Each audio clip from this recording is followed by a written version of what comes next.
चाहते हैं कृष कुमार ऑफिशियल को सबसे पहले गाना सुनने के लिए तो लाल बटन को दबा के चैनल को सब्सक्राइब कीजिए और बेल आइकन को दबाना ना भूलिए। बोला बोला बाबा भोलेनाथ की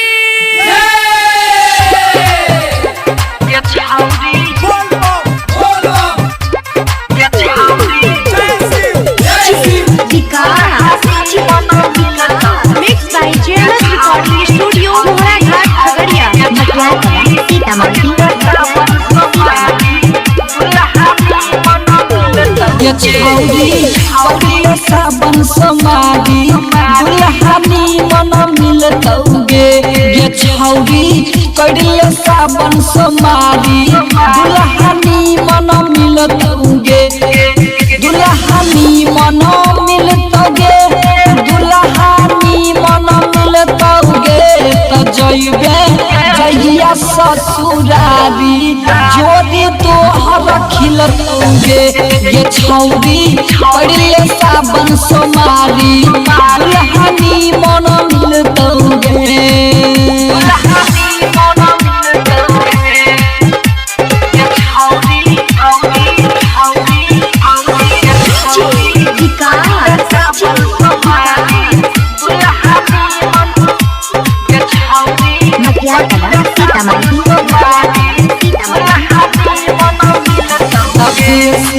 सोचे नहीं अपना मन में शादी हो जाए तो ये बड़ी लगन में गे शादी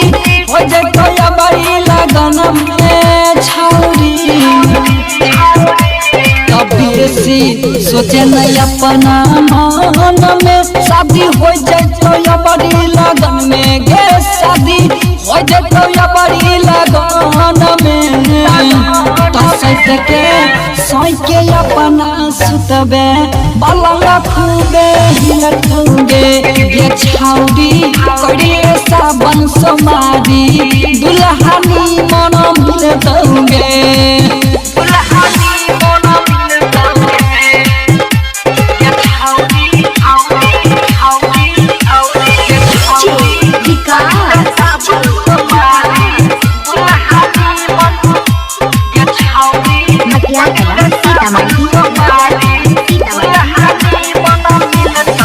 जगन सूझ से करले यारी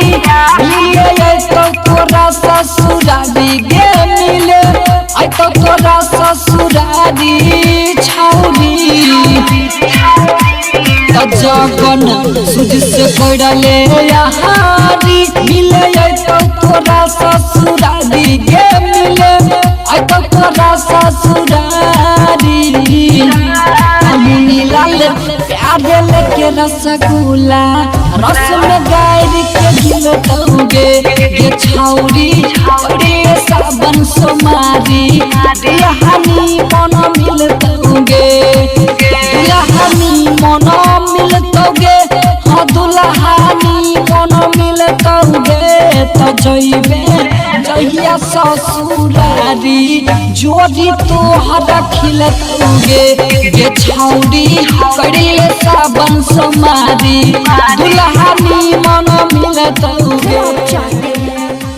कृष कुमार ऑफिशियल को सबसे पहले गाना सुनने के लिए तो लाल बटन को दबा के चैनल को सब्सक्राइब कीजिए।